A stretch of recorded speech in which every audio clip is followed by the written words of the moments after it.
जय हिंद दोस्तों। तो स्वागत करते हैं एक बार फिर से आपके अपने भाई के यूट्यूब चैनल आई स्मार्ट टारगेट पे। तो दोस्तों हर दिन के भांति जो है आज भी आप लोगों के लिए जो वीडियो का सेशन लाए हैं इसमें हम पीवाईक्यू को सॉल्व करेंगे। प्रीलिम्स का पेपर सॉल्व कर रहे हैं 2024 का है ये, ठीक ना।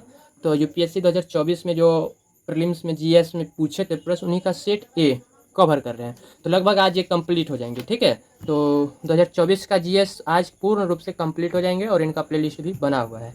तो अब हम सॉल्व करेंगे। इसके बाद जीएस सोचे थे करेंगे, जीएस तो कर लिए, सिसेट करेंगे तो 2024 का। तो अब देखते हैं, आज जब चेकआउट किए तो यूपीएससी ऑफिशियल वेबसाइट पे जो है 2025 कल जो 2025 का जो प्री का पेपर हुए जीएस प्लस सिसेट वो अपलोड कर दिए हैं। तो आप लोगों को बता दें कि आज तो ये इनको कंप्लीट कर देते हैं और कल से जो है कल जीएस 1 सॉल्व करेंगे 2025 का।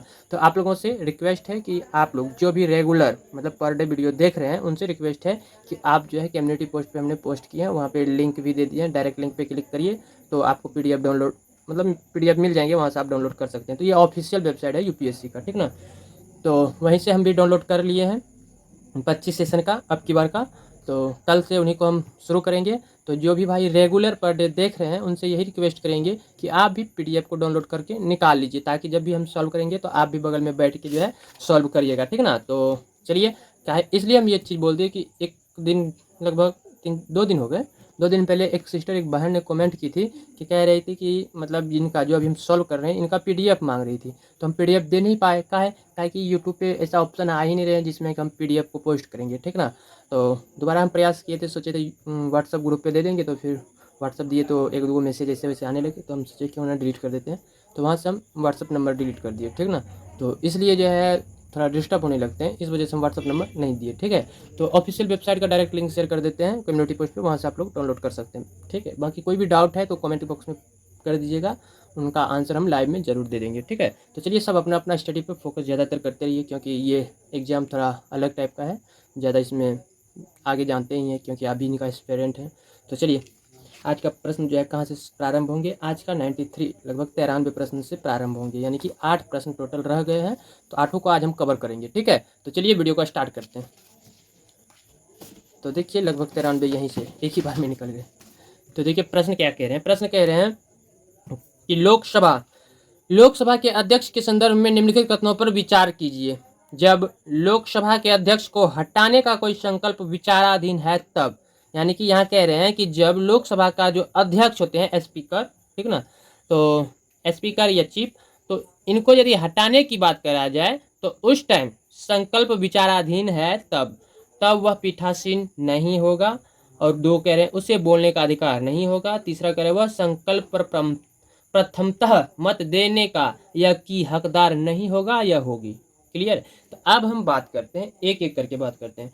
तो देखिए वह पीठासीन नहीं होगा, ये बिल्कुल सही है। कैसे? जब लोकसभा में जो है अध्यक्ष को हटाने का संकल्प विचाराधीन हो तो वह स्वयं पीठासीन अधिकारी नहीं हो सकता, इसलिए ये सही है। अब बात करें दूसरा, तो दूसरा की बात करें तो ये देखिए उससे बोलने का अधिकार, ये गलत है, ये गलत है। तो देखिए अध्यक्ष को जो है बोलने का अधिकार होता है। संविधान या नियमावली में ऐसा कोई प्रावधान या प्रतिबंध नहीं कि अध्यक्ष बोल नहीं सकता, वो बोल सकता है। यहाँ लेकिन बोला है कि बोल नहीं, मतलब उसे बोलने का अधिकार नहीं होगा, तो इसलिए ये गलत हो गया। अब तीसरा कह रहे हैं वह संकल्प प्रथमतः मत देने का या कि हकदार नहीं, मतलब नहीं होगा मत देने का अधिकार, ये भी बिल्कुल गलत है। वो रहता है, ठीक ना। अध्यक्ष को मत देने का मूलतः कोई अधिकार तो नहीं होता है, परंतु टाई, आप लोग टाई जानते हैं ना, टाई की स्थिति में ये वोटिंग कर सकते हैं, यानी कि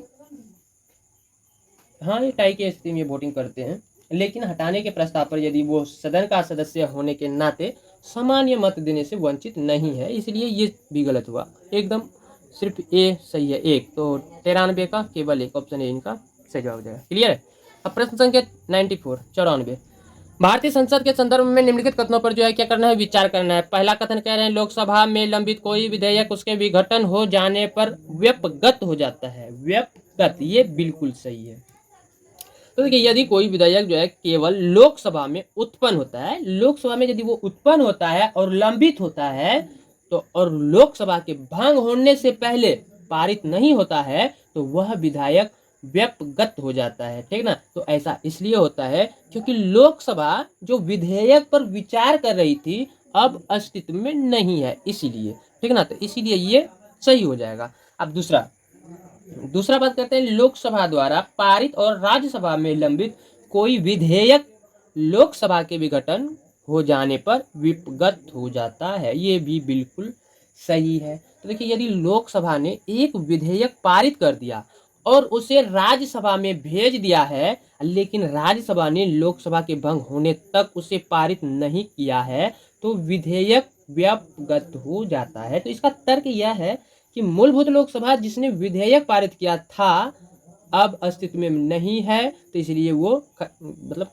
गायब, बंद हो गया। तो नई लोकसभा को विधेयक को नए सिरे से शुरू करना होगा, ठीक ना। तो इसीलिए ये सही हुआ। अब कथन तीसरा की बात करें तो देखिए, कोई विधेयक जिसके संबंध में भारत के राष्ट्रपति ने सदनों की संयुक्त बैठक आहूत करने के अपने आशय की सूचना दे दी है और लोकसभा का विघटन हो जाने पर व्यपगत हो जाता है, ये बिल्कुल गलत है।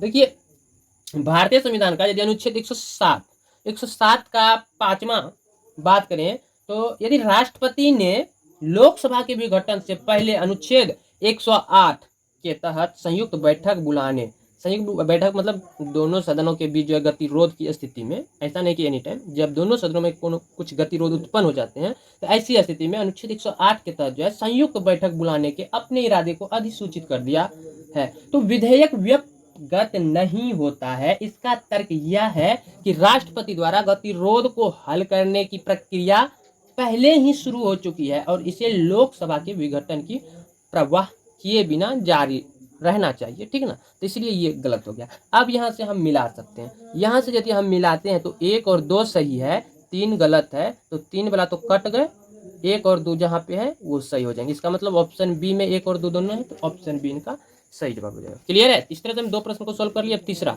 यानी कि 95 का देखिए, 95 में कह रहे हैं 95 में कि भारत के संसद के संदर्भ में निम्नलिखित कथनों पर विचार करना है। तो चलिए विचार करते हैं। पहला कथन कह रहा है, भारत के राष्ट्रपति द्वारा किसी सदन के 17वां स्थान के लिए मंत्री परिषद के परामर्श की आवश्यकता नहीं, बिल्कुल मंत्री परिषद की परामर्श की आवश्यकता होता है, इसीलिए ये गलत हो गया, ठीक ना। भारतीय संविधान के अनुच्छेद 85 यानी कि 85 का ए के अनुसार यदि बात करें तो राष्ट्रपति संसद के किसी सदन का 17वां स्थान, जैसे अंग्रेजी में यदि हम कहें तो प्रोगेशन कहते हैं, प्रोगेशन कर सकते हैं। हालांकि राष्ट्रपति अपनी शक्तियों का प्रयोग जो है मंत्री परिषद की सलाह पर करते हैं। तो संविधान के अनुच्छेद 74 के अनुसार बात करें तो संविधान के अनुच्छेद 74 में स्पष्ट दिया हुआ है, तो सलाह पर, ये मंत्रियों की सलाह पर करते हैं, ठीक ना। तो इसलिए 17वां स्थान के लिए मंत्री परिषद के परामर्श की आवश्यकता होती है, लेकिन यहाँ का है नहीं, तो इसीलिए यह गलत हुआ, ठीक ना। अब बात करें दूसरा कथन 2 करें, इससे भी एलिमिनेट कर सकते हैं। देखिए, तो 1 जैसे गलत है, 1 जहाँ जहाँ होंगे वो तो नहीं होंगे, 1 ये नहीं होंगे, उसके बाद 1 इसमें भी, ये भी नहीं होंगे। अब बच गए 2 और 3, तो 2 और 3 को कवर करने के लिए जो है हमको दोनों को सॉल्व करना पड़ेगा, ठीक ना। तो अब यदि हम 2 को सॉल्व करते हैं तो लगभग हम इनका आंसर निकाल सकते हैं। तो देखिए दूसरा क्या कह रहे हैं, सदन का 17वां स्थान सामान्यतः सदन के अनिश्चित काल के लिए स्थगित होने के पश्चात किया जाता है, किंतु भारत के राष्ट्रपति द्वारा उस सदन का 17वां स्थान करने पर कोई वर्जन नहीं है जो सत्र में है, ठीक ना। तो ये बातें सही है। तो देखिए, सदन को अनिश्चित काल के लिए यदि स्थगित करते हैं तो स्थगित करने के बाद जो 17वां स्थान करना एक सामान्य संसदीय प्रक्रिया है। तो अध्यक्ष या सभापति सदन को अनिश्चित काल के लिए स्थगित करते हैं और उसके कुछ दिनों बाद राष्ट्रपति 17वां स्थान की अधिसूचना जारी करते हैं, ठीक है। तो हालांकि राष्ट्रपति के पास यह शक्ति है कि वे उस सदन का भी 17वां स्थान कर सकते हैं जो सत्र में है, अर्थात जिसे अभी तक जो अनिश्चित काल के लिए स्थगित नहीं किया गया है। तो संवैधानिक रूप से ऐसा करने पर कोई प्रतिबंध नहीं है, ठीक ना। तो इसलिए ये जो है क्या है, सही है, कथन 2 सही है। तो अब यहाँ से एलिमिनेट कीजिए, कथन 2 सही है तो इसमें कथन 2 नहीं आती है, एलिमिनेट हो गया। अब ऑप्शन सी बचा तो ऑप्शन सी ही इनका सही जवाब होगा। इसका मतलब कथन 3 भी बिल्कुल सही ही होंगे। तो चलिए एक बार पढ़ लेते हैं। तो देखिए कथन 3 कह रहा था कि लोकसभा का विघटन भारत के राष्ट्रपति द्वारा असाधारण परिस्थितियों को छोड़कर मंत्रिपरिषद के परामर्श से किया जाता है। जैसा कि यहाँ पे अभी हम बताए आपको, यहाँ कहते हैं कि नहीं करते हैं, लेकिन अभी हम आपको कुछ देर पहले मतलब ये जब सॉल्व कर रहे थे आप यहाँ पे समझे सुने कि इनका अनुमति लेता है। तो सेम यहाँ से थोड़ा हिंट मिल जाएंगे तो ये क्लियर हो जाता है, ठीक है ना। तो लोकसभा का विघटन जो है राष्ट्रपति द्वारा किया जाता है। तो सामान्य परिस्थितियों में राष्ट्रपति मंत्रिपरिषद की सलाह पर ही लोकसभा का विघटन करते हैं। तो विशेषकर जब सरकार बहुमत खो देती है या नए चुनावों की सिफारिश की जाती है तो ऐसी स्थिति में तो असाधारण परिस्थितियों को छोड़कर वाक्यांश का अर्थ है कि कुछ दुर्लभ मामले में, जैसे यदि कोई गठबंधन सरकार अस्थिर हो जाती है और कोई व्यवहार या विकल्प नहीं होता है तो राष्ट्रपति अपने विवेक का प्रयोग कर सकते हैं। तो लेकिन यह सामान्य नियम नहीं है। तो सामान्य नियम मंत्रिपरिषद की सलाह पर ही है, इसीलिए ये सही है। तो ऑप्शन सी का सही जवाब हो जाएगा, ठीक है, क्लियर है। तो प्रश्न संख्या 96 पे चलते हैं, ठीक है। तो देखिए प्रश्न संख्या 96 का निम्नलिखित कथनों पर विचार करना है। कथन 1 कह रहा है हाल ही में यूरोपीय संसद ने the net zero industry act को मंजूरी दी। तो ये कथन देखिए तथ्यात्मक रूप से सही है, क्योंकि यूरोपीय संसद ने वास्तव में नेट जीरो इंडस्ट्री एक्ट को मंजूरी दी है। तो इस अधिनियम का उद्देश्य डिकार्बोनाइजेशन के लिए जो है प्रमुख प्रौद्योगिकियों की यूरोपीय संघ की घरेलू विनिर्माण क्षमता को बढ़ावा देना है और यूरोपीय संघ की रणनीतिक स्वायत्तता सुनिश्चित करना है। तो इसलिए इनको सही मान सकते हैं, ये सही है। वही कथन दूसरा बात करें तो देखिए कथन दूसरा कह रहे हैं कि यूरोपीय संघ वर्ष 2040 तक कार्बन तटस्थ्य प्राप्त करने का आशय रखता है और इसलिए उसका लक्ष्य उस समय तक अपनी सभी स्वच्छ प्रौद्योगिकी विकसित करना है। ये बिल्कुल सही है, किंतु यहाँ थोड़ा गड़बड़ है। 40 नहीं, ये 50 तक है, ठीक है ना, ये 50 तक है। तो यूरोपीय संघ ने 2050 तक जलवायु तटस्थ्य प्राप्त करने का एक कानूनी रूप से बाध्यकारी लक्ष्य निर्धारित किया है, ना कि 2040 में। तो यहाँ ये सिर्फ इनको लेकर के 40 को लेकर के ये कथन गलत हो गया, ठीक है। तो अब ऑप्शन मिलाते हैं। तो ऑप्शन ए 1 और 2 दोनों सही नहीं है।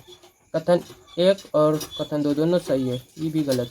कथन 1 सही है किंतु कथन 2 सही नहीं है, ये सही। ऑप्शन इनका सी सही जवाब हो जाएगा, क्लियर है। अब आगे बढ़ते हैं प्रश्न संख्या 97।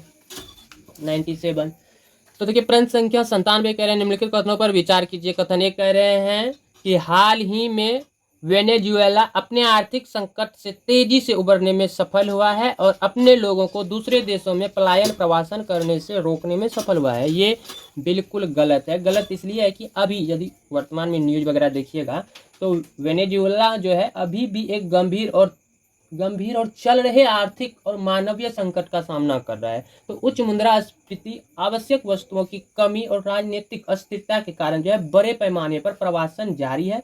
तो वेनेजुएला अभी तक अपने आर्थिक संकट से तेजी से उबरने या पलायन प्रवासन को रोकने में सफल नहीं हुआ है, इसीलिए ये गलत हो गया, ठीक है। वही बात करें दूसरा, वेनेजुएला के पास विश्व के सबसे बड़े तेल भंडार है, ये बिल्कुल सही है। इनके पास सबसे बड़ा तेल भंडार है, ठीक है ना। तो वेनेजुएला के पास जो है दुनिया के सबसे बड़े सिद्ध तेल भंडार है, इसलिए ये बात बिल्कुल सही है। उपरोक्त कथनों के संबंध में निम्नलिखित में से कौन सा सही है? तो केवल 2 सही है, केवल 2